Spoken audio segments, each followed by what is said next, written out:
one thing you probably noticed when watching the trailer is that there seems to be at least one female protagonist in this game. Is that a good thing, considering the way that these characters are portrayed? That's such a deceptively interesting question, because it's just go, oh, you just take what you're given and go, oh, look, it's a female protagonist. That's great. It's better than just having a. If they just made it another male protagonist, this would probably be a decent game. But when you make this is making a statement by having a female lead. You're saying you can have a female lead, but we're doing it for us. We're doing it for men to enjoy. This isn't about doing anything for women, giving women any opportunities. It's actually about cutting women down by saying, look, we're going to make this ridiculous sexualized plaything for men to laugh at you with and enjoy. So that's my my gut reaction to it, is that it's just a bit shitty, really, which is a shame, because it looks beautiful. It's a beautiful game. It looks like the combat's going to be really good, but this is a real you're making a statement that we don't want women here. We only want women that look the way we want them to and do what we tell them to. So this feels like it's quite an extreme example of that. Whereas someone like Aloy, for example, we've talked about before, she's great. Having a female protagonist in that element, because it's about a strong, interesting, nuanced female character who's strong in her own right. She belongs to herself. You just get to go on her journey with her. So that's excellent. And people go, oh, that's breaking all the boundaries. But we have talked about she is still skinny. She is still pretty. She is still white. Yeah. That is completely bog standard, as bland as you can go in terms of we've got a female protagonist, give us loads of brownie points. And I've said, make her a dark black skin, because when there are black people cast in almost anything, they tend to be lighter skinned people, because that's seen as more close to whiteness, more beautiful. Make her a dark skinned woman with armpit hair. That would be true groundbreaking opportunity for having a female protagonist.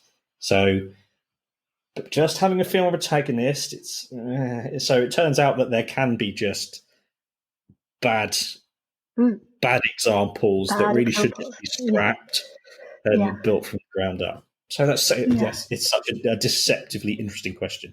So it's definitely making me think. I'm not 100% sure of my own answer, so I'm just going to talk about what's been going through my head. In that, I think the characters in this trailer are incredibly unrealistic in the way that they are portrayed, the way their body shapes are, the way they behave, and obviously the fact that obviously it's obvious that it's a game, it's not real. The characters are lugging around God knows how many weapons and shooting up robots and things, and of course we know that's not real. But does that still impact on the way we think about the fact that these characters are women? And what that means in the way that they're portrayed? I know I'm rambling, But I was trying to compare it in my head to like, okay, yeah, like I know that Uncharted isn't real, and of course Nathan Drake is unrealistic as a character because no one's going to go around jumping from cliff to cliff and come out alive and carrying around God knows how many guns again and finding treasure and things. Of course, I know that's not real. But do I idolize Nathan Drake? Do I? Potentially, sometimes I may have done when I first started playing the games. I see him as a character in terms of the sense of adventure as something to aspire to. But what does that mean when there's a woman that's overly sexualized? What kinds of things will that inspire in the people playing? Will it inspire desires for particular types of women having particular types of bodies? Like just really unrealistic expectations of women? What sorts of things will this spawn? I guess is the question that's now in my head, and whether that's healthy or not. And in fact, the impact of like gaming characters as a whole, what sorts of impact do they have on players in positive and negative ways, and how much should we be buying into something that at the end of the day isn't real? But again, I have rambled probably far too much, and those are questions for perhaps another episode. No, so I do agree. It's that question of the impact that it'll, because this is just the trailer that's impacted people. So I just, it's not. It's some things. It's like remember when the Sonic film, the first trailer of that, people roasted Sonic's teeth. The teeth, his teeth were awful. So the studio went, "Oh my god, they're right. We'll redo that." This is a problem of the character of the game developers, their character, which is you can't. This isn't an error. Like if you back into if you're driving and you reverse into someone's car, that's an accident. That's an error. But if you drink drive and crash listening to a podcast where a guy crashed into an old people's home, into like a 96-year-old's room. Oh gosh. And you go, that's a character flaw. Yeah. That's something that isn't, you can't call that a mistake because it's your character that enabled that.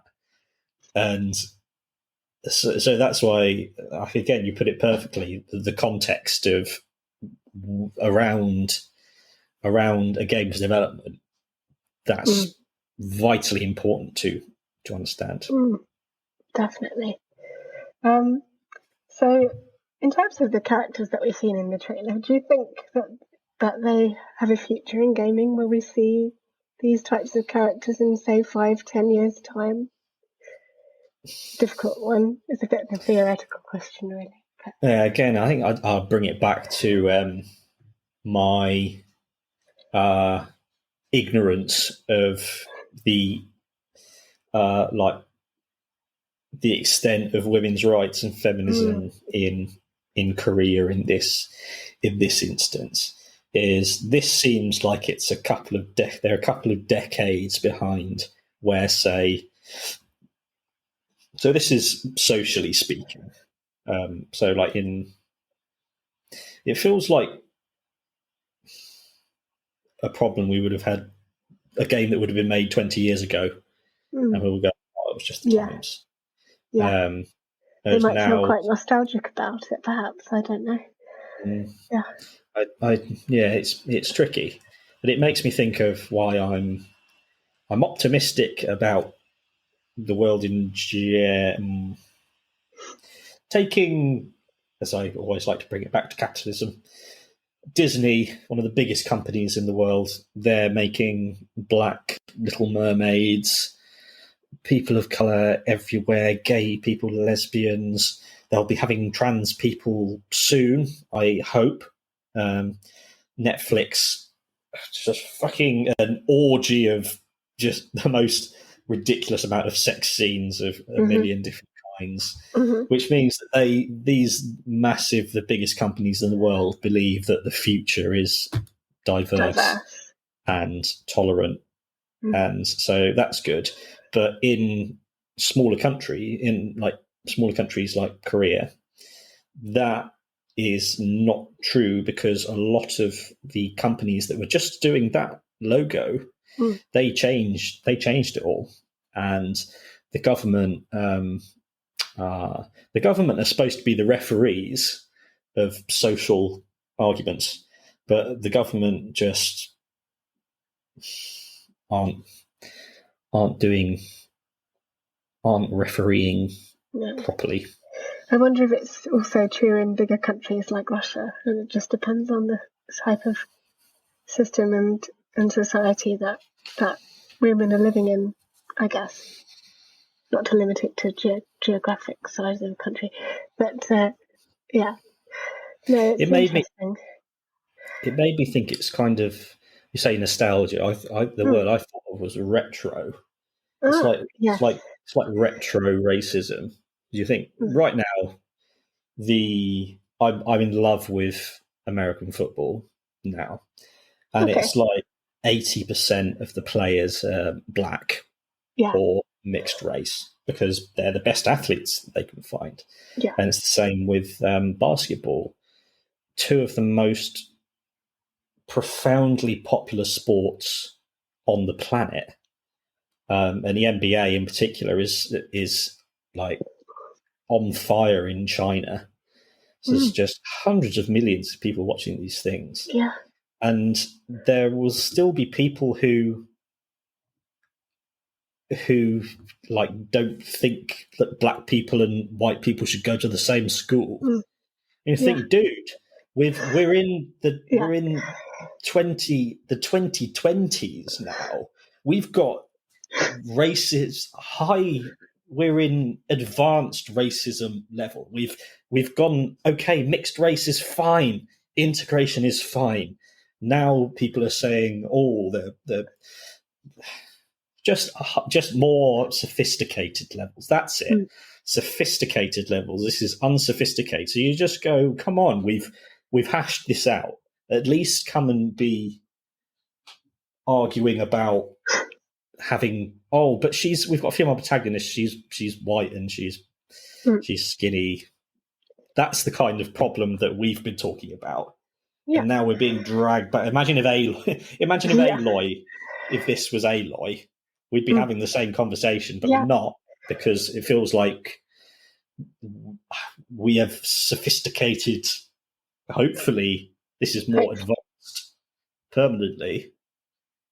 Or if you're seeing in the future, maybe it'll go backwards and we'll see more of this. Yeah, I hope not. Yeah, I hope, because it's so unrealistic that it's laughable, and that's why I was like, is it serious? I don't know if it's serious, because I literally couldn't take it seriously. It was so bad. But yeah, no, it's interesting you mentioned that, because I was thinking about Lara Croft, obviously one of the most well-known female protagonists, and how she obviously started out with certain proportions, and over the years in the latest games they've scaled back those proportions so that Lara's body is a little bit more realistic and natural. Very much still white and skinny, but a lot less unrealistic, which again is hopefully a sign of progression and realization that these things probably aren't okay.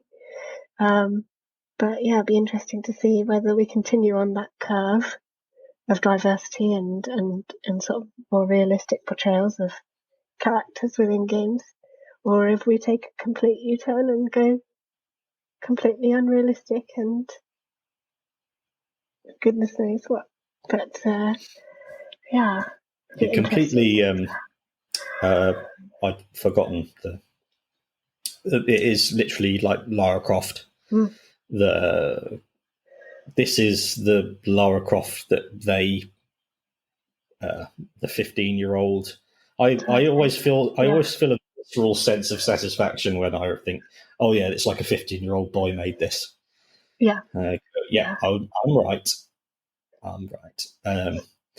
Yeah, so as technology got sophisticated, if they made a Lara Croft look like that now, yeah, I don't think it would. I don't think it would go down well. Go down well. It wouldn't. No. Wouldn't be. That would be bad. Bad. Not just. It's shit creativity. Yeah. That level of talk about none of it's real. Nothing in gaming is real, but you can relate to it, and you can have interesting characters of any kind. But when you just do this, that's why Aloy isn't disappointing. The developers of Aloy are a little disappointed because they have You've played the Horizon Zero Dawn, haven't you? Yeah, but not the sequel. No, I played the sequel. The Horizon Zero Dawn is like I think I said this before. It's like the prologue chapter of War and Peace, and the Forbidden West is it's a absolute technical masterpiece of just pushing. The only thing that will beat it is God of War Ragnarok. I have no doubt of that. It's an absolute technical, just something like they went into the future and brought back technology. But the design of Aloy is from 10 years ago. 15 years ago, perhaps. 10 years ago, where it went from the ridiculous body, boobs, everything, to the slim, white, pretty girl instead of the.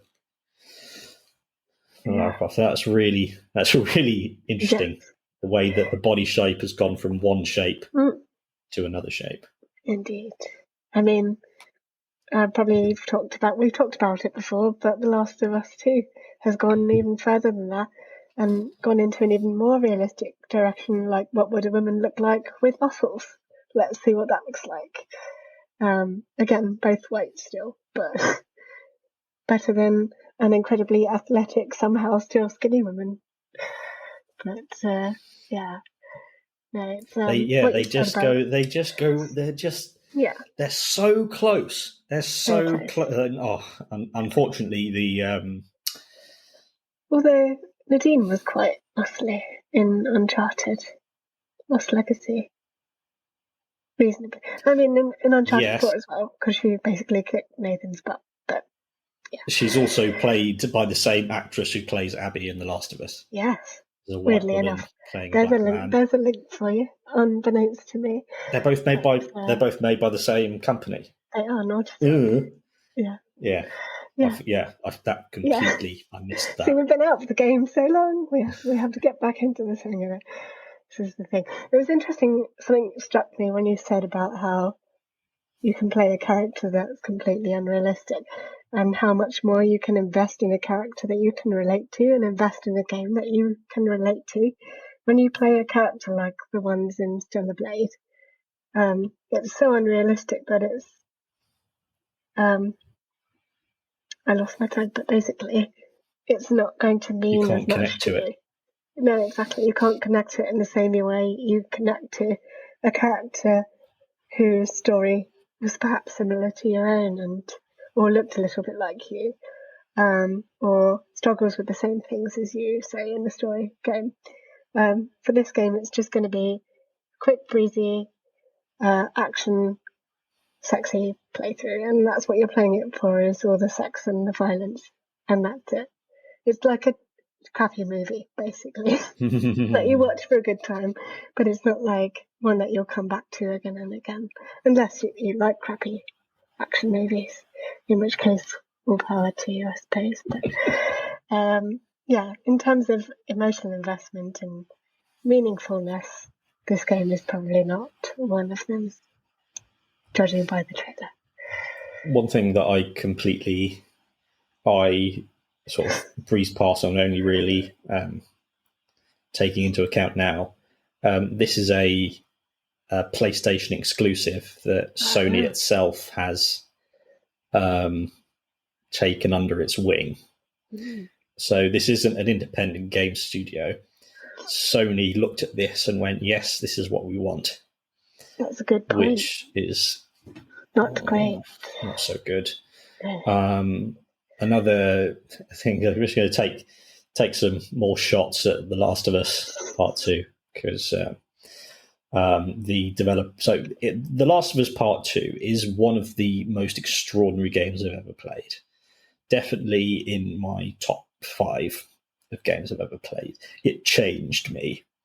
I was a different person as a result of going through that experience. And the central part of that is the cycle of violence between. So you've got one camp called the Wolves and another camp called the Scars, and they are in this perpetual conflict where they torture each other, they mutilate each other, they hang each other. Just this cycle of brutality. And that felt so real and powerful. But then the developer said that he seems to think that every conflict is based on each side having an unresolved trauma, and that the conflict persists because neither of them address their trauma. And so it's just this cycle. And that sounds really good. Sounds right. But he uses the example of a real life example of Israel and Palestine, and saying that they're just two sides with trauma, that they're just enacting on each other. It's completely neutral. But then you have to look at Israel has all of the power. It has the backing of America, Britain. The wealthiest countries back Israel. America gives hundreds of millions of dollars worth of arms to Israel, and this guy thinks they're just two neutral sides trapped in a cycle, when he ignores. Another example would be the British Empire, which is a really good time for us to be talking about like monarchies and hereditary privilege at the moment. It's like saying, the IRA and the British Army fighting each other. They're just two sides that hate each other. Britain was trying to own Ireland. If you've got one side that is trying to colonize another side, colonization isn't a result of trauma. It's a result of taking other people's shit. Yeah. And so that's another area that he completely misses the point of it. And the fact that he's using Israel and Palestine, that is an incredibly misguided hot button topic to talk about, because whenever you mention it, you'll see really, really quickly that people become very polarized on it. And just from everything that I've seen and everything I understand, Israel is just, they're like an occupier of Palestine, and it's one of those things that makes you feel like, am I insane that that's what I can see and hear with my own eyes? Because I think that's, especially if you're bringing it back to feminism, that's what a lot of women feel, just like we're hearing and seeing and living our experiences. And then people tell us that, it's just not happening. It's just an arse. That's not. You don't believe your eyes and ears. No. And so that's another area where they try and send you mad. Yeah. Which is why I need to not go so far down rabbit holes like this. No. we'll try and make sure we don't do that for the next episode. But yeah, I'm sure there'll be plenty of people telling people to calm down about the fact that these characters are so unrealistic and horribly portrayed, and that it's no big deal when actually it's probably not something that we should be celebrating in any way. Which I think brings us towards the end of the episode quite neatly. I don't think did I have any more questions? No, I don't think I have any more questions. So unless you had any extra bits you wanted to mention, Matt, we can draw tonight's episode to a close. I think I've managed to exorcise all the shit that I've absorbed over the last few hours. Yeah. No, it's been really insightful and a really interesting chat for sure. We definitely explored things that I didn't think we were going to explore, which is the beauty of a podcast like this. And this would never have crossed my vision. No. I would never have. No, immediately I saw it, I said we must discuss it here on Gaming the System. So I'm really glad we could have a chat, and we'd be really interested to know everyone else's thoughts. If you have any, you can comment on our YouTube video, or just basically let us know on social media. We're on Twitter and Facebook, and also on Spotify and Apple Podcasts. And you can give us 5-star ratings if you've enjoyed listening or watching, please. And please do let us know if you have any thoughts about the Stella Blade trailer, about the portrayal of women in games generally. Anything you might want us to know about, just let us know, and we'd love to hear from you. I'm not sure when this episode's going out, but usually we do something on Thursdays. Is that right, Matt? It's been a little while, so we're a bit rusty, but soon there will be new content coming to your eyes and ears from Gaming the System, and we're super excited to be back, and we've got lots in the works coming your way as well, so we look forward to that. Is there anything else I've forgotten to mention about liking and subscribing? Yes, please like and subscribe also. Yes. I'll just sign off by saying Stella Blade is an awesome title. It's an interesting title. Project Eve is also an interesting title, which has connotations, so perhaps that's why they changed it. Who knows? If anyone knows the reason, let us know, because we'd love to know. All right, well, I think that is an hour, basically. So I'm going to say goodbye, and you're going to say goodbye, Matt, and we'll see you all again soon. All right, bye-bye. Thanks, everyone. Bye. Bye. We hope you enjoyed that episode of Gaming the System. If you want to support us, you can donate to us through our PayPal by sending it to wearegamingthesystem@gmail.com if you want to send us a one-off donation. If you want to donate to us monthly, you can subscribe to our Patreon at patreon.com/gamingthesystem. Until next time, bye-bye.